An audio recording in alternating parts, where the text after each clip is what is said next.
In 2015, Ubisoft released the 8th mainline entry in the long-running tactical shooter franchise, Rainbow Six. Following a long line of successful shooters both in the competitive and cooperative environment, Ubisoft was tasked with bringing the beloved IP to what was then the next generation of consoles. Following an impressive E3 trailer and popular alpha and beta weekends, the game released to generally favorable reviews, with praise being given to the game's destructive environment, tactical nature, map design, and focus on teamwork. By taking advantage of the then next-generation hardware, Ubisoft was able to create a tactical sandbox unlike anything we have seen before, with a unique emphasis on destructible environments in a close-quarters arena.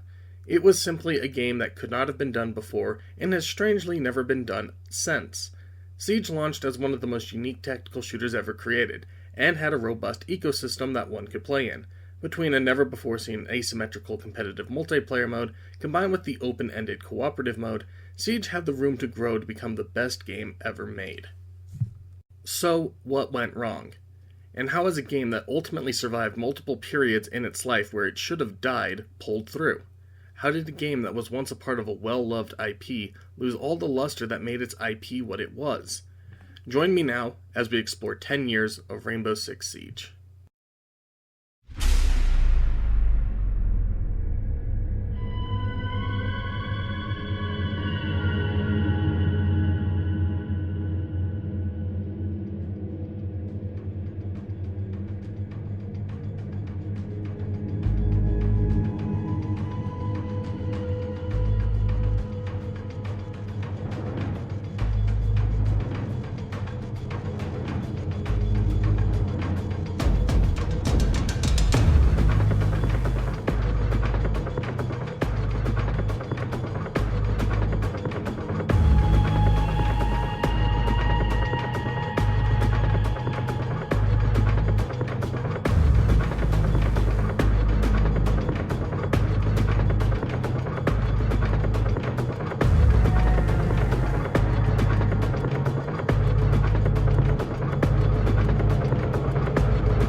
Back in 2015, Rainbow Six Siege could be described as nothing less than experimental.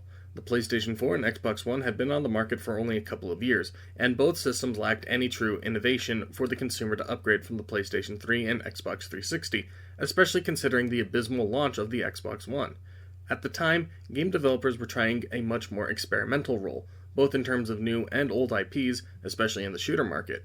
Star Wars Battlefront, released barely a month prior to Siege, decided to focus not only entirely on the original Star Wars trilogy, but be the biggest Star Wars multiplayer shooter ever seen, completely disregarding what made the original Battlefront games good and unique.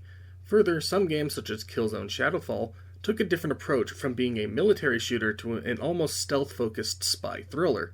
Games around this time, especially shooters, were experimenting with new mechanics and features to get people to upgrade to the next generation. Rainbow Six Siege had the pieces to lure people in. Experimenting with a unique environmental system, the game allowed for a near limitless amount of options on how one could approach a situation. No longer were doors and walls an obstacle, but rather a tool to be utilized. A wall in another shooter might just be seen as a wall, but in a game like Siege, it could be seen as a doorway, blowing it open with explosives and using the dust as a form of cover as you pushed into the room, as an example. The game created and even marketed itself as a dynamic environment that would, not could, be affected by the player and their actions.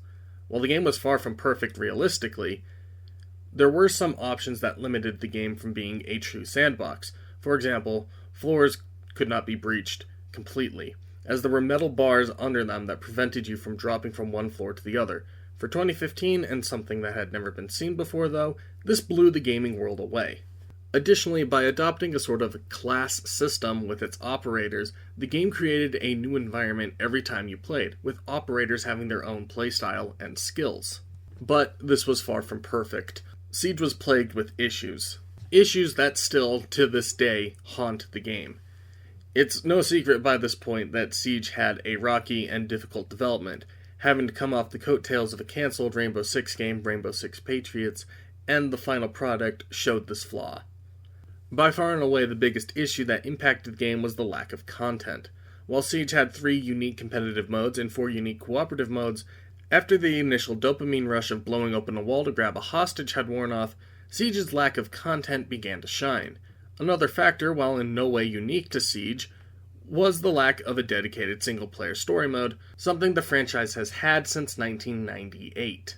There is, however, another, much more major factor that tends to be ignored in old Siege discussion on why Rainbow Six Siege was not as beloved at launch, and that has to do with the game's heavy microtransactions. While they weren't as predatory as we saw in other games, such as Star Wars Battlefront 2, they were, by far and away, a major factor in turning players away.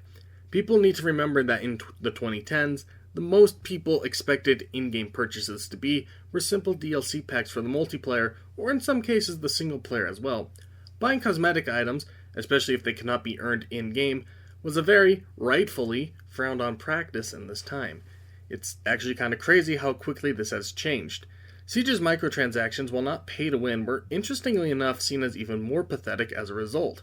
While in other games you could fork over your hard-earned cash to get access to new guns and equipment earlier, Siege lacked that, instead allowing you to gamble for various weapon skins.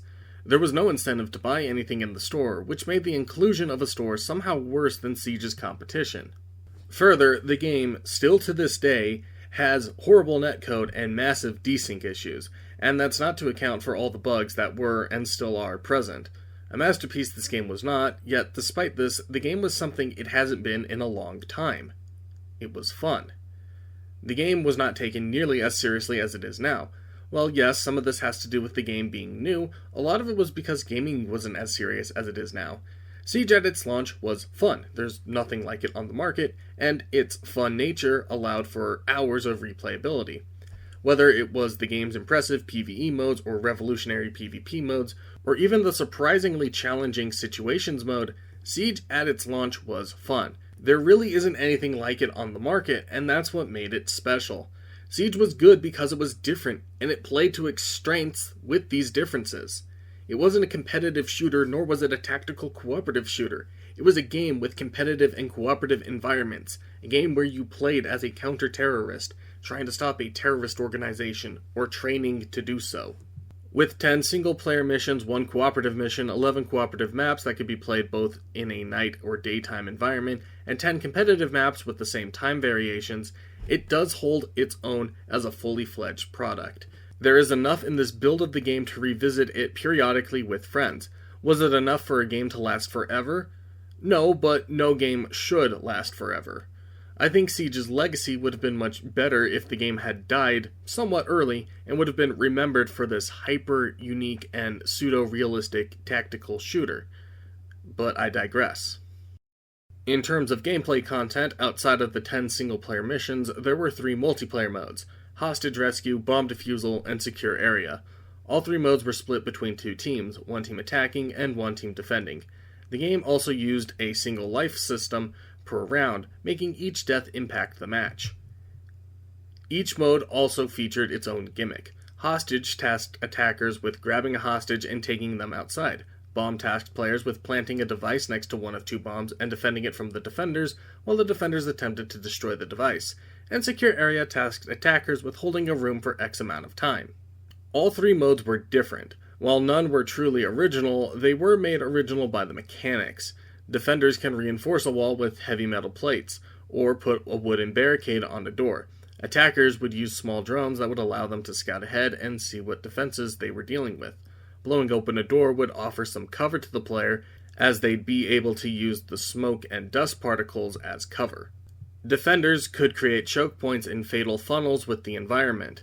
If there was any room to improve these mechanics, it would have been having real doors that you could use in addition to the barricades, and even allow furniture to be moved around to further create angles and choke points, or even block a hallway entirely. There's a lot of things that Siege could have done that would have helped make the game a lot more interesting than it already was. Additionally, the Terrorist Hunt cooperative mode offered a fun and challenging experience to those who weren't a fan of PvP. With 4 game modes and a unique faction to face off against, Terrorist Hunt had a lot to offer, even if it was a slight downgrade from the previous games. To me, I didn't care. I really liked this version of Terrorist Hunt, if only for what the game has to offer. All of the mechanics of the game blended beautifully, for a truly unique experience. I might be overselling the game a bit, but if you haven't played this mode, especially on the harder difficulties with your friends, you missed out. It was a uniquely fun experience that we haven't seen since. Saving hostages, defusing bombs, dodging suicide bombers, and clearing booby-trapped rooms was just fun. That's the best way to describe Terrorist Hunt. It was fun, just like the rest of Siege at launch. Siege in 2015 was one of the most unique games ever made. It may not have had long-term appeal, but I think it was for the best. Sure, there may not have been a ton of reasons to stick with it day after day for multiple years, but it had enough of an appeal to last for a few years. And to their credit, Ubisoft did make a smart decision by releasing DLC content for free. While you still had to unlock the new operators, you could unlock them in-game with the game's credit system if you wanted, and a new map was free for everyone. Some operators definitely had a bit of a legacy, such as Blackbeard with his powerful rifle shield, but as a whole, Year 1 lacked a lot of content. There wasn't even a new game mode included. At some point, there was a new custom game mode added that I don't think most people even knew existed, but that was the extent of the game. Year 1 lacked content going forward, and while the player count did increase with each free season, it didn't necessarily stay. By Year 2, however, things had changed somewhat. While Siege still lacked any new game modes, there was evidence of new modes hidden in the files. A completely playable game mode known as Canister was hidden away, allegedly intended to be released at some point, but never did. The mode was pretty unique as well, with the defending team being tasked with moving a canister around the map and keeping it away from attackers, while attackers had to deactivate it. Why this mode never made it into the game remains a mystery. Additionally, there was a never-released warm-up team deathmatch mode that would have allowed you to play as attackers and defenders in a somewhat normal Siege match, but each team could respawn on death. It wasn't until the release of Operation Chimera that Ubisoft truly innovated. While Chimera was whatever in terms of competitive play, what made Chimera stand out was it had a completely original and limited-time PvE event known as the Outbreak event, where you and 2 other players would play a short campaign-styled mode while fighting a very unique-looking alien faction and completing various objectives. It was a mode that they've never done since, and much like Siege at launch, did something unique. It made Siege fun. There was something cool, something unique, something different that it brought to the table. Something we didn't even see when they made Rainbow Six Extraction. Sure, it still had bugs and issues, much like the rest of the game, but the fun factor overruled these issues. The Outbreak event also introduced a bunch of new things to the game's ecosystem going forward. Limited time events, but for some unknown reason, they only made these PvP related going forward. Operation Chimera was the peak of the game. Maybe not in terms of player count, but by far in terms of playable content. With all 3 core PvP modes, as well as the canister mode hidden away, plus the Terrorist Hunt maps and content, and even being able to force the situations to be playable in 5-player co-op, Chimera is the version of Siege to get, to explore, to play. If Ubisoft had just left all the stuff in Chimera, maybe fix the bugs, but just keep the game at Operation Chimera, I honestly think the game would have had a very good send-off, enough for Ubisoft to take what they learned with Siege and make a new, true sequel or successor to this game. Instead, they just kept going. In Year 4, they decided to make a very stupid decision. Siege had a dwindling but stable player count, but unfortunately was ruled by a very small minority of professional players, who managed to use their influence to start changing the game. Halfway through Year 4, Ubisoft made the change to remove the suicide bombers from Terrorist Hunt. Rather than include an option to just toggle them on or off, they just removed them entirely. Also around this time, the developers changed. New developers who were not a part of the game's initial development took over, while the old developers left or worked on different projects. These new developers further decided to add extensive lore to Siege, changing the game from being a pseudo-realistic tactical shooter to a literal joke, having the professional special forces units now compete against each other in Olympic-styled events. Why, you may ask? Well, while Siege may not have had a massive player count still, it was still moderately popular in the competitive esports space. Most Rainbow Six games were, with Rainbow Six Vegas 2 having tournaments as late as 2016 in fact. Yet for some reason, Ubisoft felt that the best course of action would be to make these esports an integral part of the game's world building. For some reason, and I still don't understand why they did this. While Year 4 still felt like Siege, Year 5 had some notable differences. Part of this was thanks to the COVID pandemic, which in all honesty did wonders to the game's life. With most people stuck at home and the rise of TikTok, new players, old and new, flocked to the game for something different during the pandemic. Unfortunately, Ubisoft made some even more dumb decisions. They hid away the Terrorist Hunt mode and changed the name from Terrorist Hunt to Training Grounds, hiding it behind a couple of menus off to the side. Year 5, in all honesty, was probably the best season of the game competitively, if I want to be fair. There was a great mix of maps, some really fun and unique operators, and a ton of new gadgets to play around with. But this doesn't matter in the grand scheme of things. That year may have been good, but it also created a lot of not only new content creators, but also a lot of hyper-competitive players that did not understand the game at all. The game was losing its identity, its cooperative mode was hidden away, and now was shifting its focus only towards esports. What this meant as a result was that the game was now going to start losing all of its unique maps in favor of more balanced and fair maps. This had already existed previously, but it wasn't to as great an extent as it started to become after Year 5. Year 6 of Siege further started to kill what little PvE was still in the game, removing the barbed wire and C4 from the terrorists' loadouts, slowly breaking their AI as they could still attempt to use these items, but couldn't. Year 6, if I'm being quite honest, was probably the least interesting year of the game, but it is remarkable for being the last year of the game to actually look pretty good. There's really not a whole lot to say about Year 6, other than it kept making more lore that made little sense, and even had somewhat lackluster limited-time events. Instead, it decided to include limited arcade modes such as free-for-all or team deathmatch, but again, these were limited time. Weird nerfs and also some weird buffs were being given to operators left and right. Maps were being changed frequently. And while the game had a very healthy player count, it wasn't all that remarkable. There was, however, one thing Year 6 did have that stood out. The one limited time event that actually mattered. The containment event was released during Year 6, and this was essentially an advertisement for the upcoming Rainbow Six Extraction, a game that received very little, if any, marketing. It was by far and away one of the more unique events that Siege has ever made, but it doesn't have the lasting effect that something like the Outbreak event had. Mostly because nobody wanted this event at all.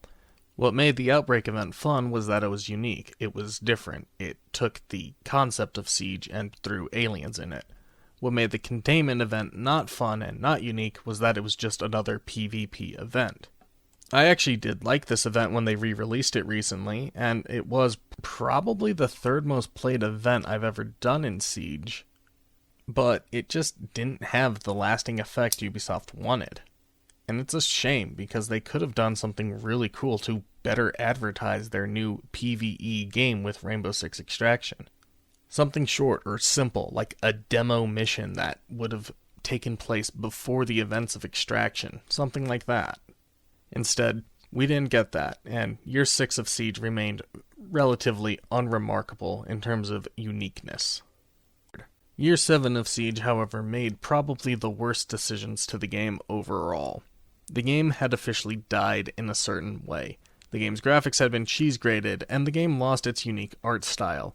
It also had dumbed down the AI in Terrorist Hunt so much that its AI is still seen in the newest versions of the game despite Ubisoft telling you it doesn't exist anymore.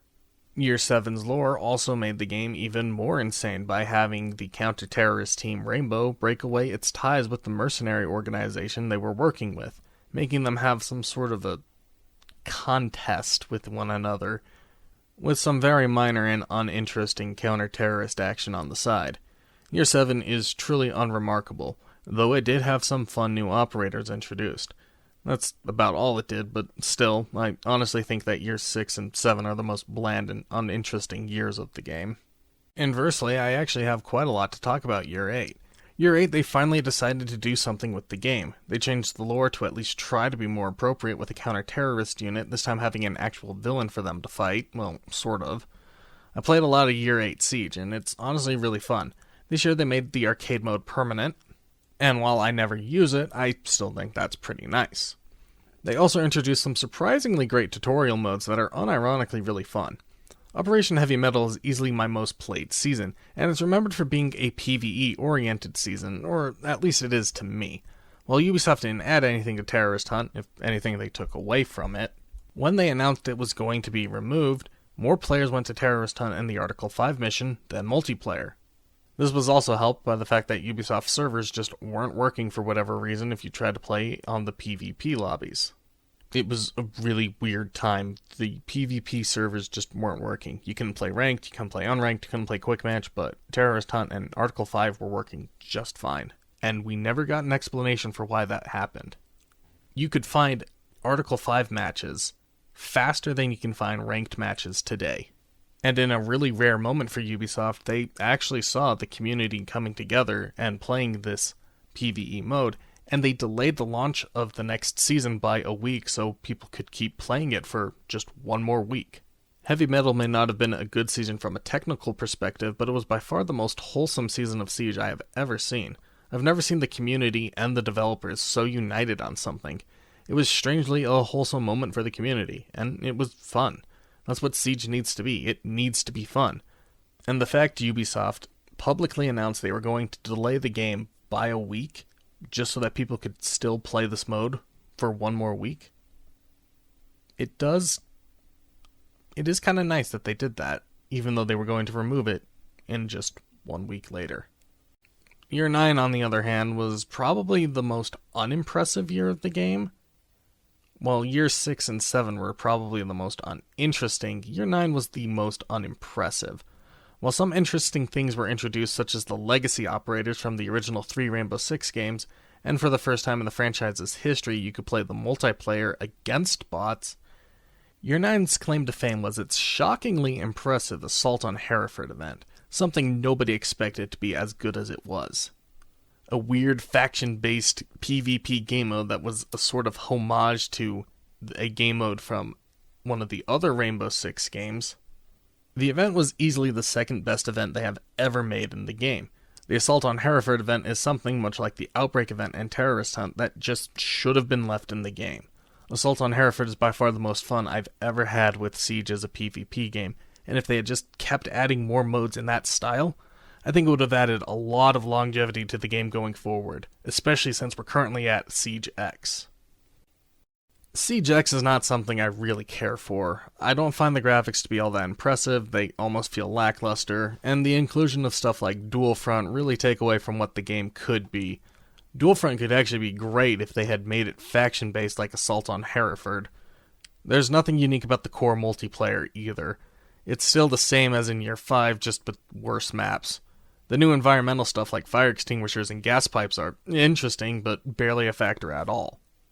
I can't tell you how many times I've played on the updated maps and saw no one interact with them in any way. It's just a lackluster inclusion to an aging game. I don't hate Siege X, I just don't have a strong opinion on it. There's nothing it does older versions didn't do, and what new inclusions it does have are either forgettable, like Dual Front, or pointless, like gas pipes. Yes, there is some strategy to using the gas pipes and fire extinguishers, but they're so minor and situational they may as well not even exist. And to be frank, there's nothing it has done for a decade-old game that is all that interesting. Sure, the core mechanics are still unique, but that's about all it has. It didn't improve its cooperative modes in any way, it instead slaughtered it, and even removed it for almost 2 years. It didn't innovate the environment you can play in until just a few months ago. Its maps are way more generic and bare bones because it's trying to make them as balanced as possible. The hostage and secure area mode are hidden away in quick matches. There's a ton of newish PvP arcade modes, but they're so boring and unfun, who cares that they even exist? The only thing Siege still has going for it is its core mechanic, but that's not enough for them to carry the game for another couple of years. It's objectively a worse game than it was at launch. Sure, there's more maps and playable characters, but there's barely any mode worth playing. Ranked and unranked are just bomb. Dual Front is too different a mode for the vast majority of players to care about and play. Arcade is nothing special. Hostage and Secure Area are boring now because you can only play them publicly in a quick match. There is no cooperative or PvE environment to play that isn't just playing bots in the multiplayer version of Bomb. That's not to say that Modern Siege is bad or anything, it's just worse than what came before it. Add on to the fact that they're bringing back Terrorist Hunt, in a sense, but it's just worse than it was before. I'll do a full video talking about that after the season officially launches, but as it stands, the new Clear House mode is a joke and further shows how much of a decline Siege is from then to now. It's almost a Chinese knockoff of a product. It has some stuff that looks like Rainbow Six Siege, but it doesn't really feel like Rainbow Six Siege. Siege has been around for 10 long years. It's a part of one of my favorite game franchises. And it's a game I don't think I could ever quit. Much like Call of Duty, it's a game that still interests me, but if only to see what more Ubisoft can do to damage it, further push it away from the IP I loved, or bring it closer to the once great series that I still play. If there's anything positive I can say about Siege, or I guess it's Siegex, it's that it's addictive. The gameplay is interesting enough to come back to from time to time. Not an everyday thing, but maybe once or twice a week at most. I understand why it's still got an active community. It always will until the server's plugs are pulled. Even when it was supposedly dead in 2019, it was still very much active. It just didn't have hundreds of thousands of players. But people need to understand that sometimes it's okay for a game to end. Siege doesn't need to keep going on for years upon years. I like that it's still being updated, but when the updates hurt the game in dumb ways, it doesn't really matter. This is not the same game I was hyped for 10 years ago. It is a different game entirely, wearing the skins of its predecessor. And yet, I still love the game. I'll still play the game. It's had its ups and downs. It's not in a good spot currently. I don't think it's going to be in a good spot in the next couple of years. But maybe one day it will go back to being that great game that I played in 2015. Maybe one day it will be fun again. Fun like it was back when I first played it. Fun like that all the time. Maybe, just maybe, there is still a chance that Ubisoft can pull through, can turn Siege around from being a lifeless, soulless, competitive esports game into a genuinely really fun tactical shooter again. Happy 10 years, Siege. And while you may not have been fun all the time, thank you for being fun for most of it.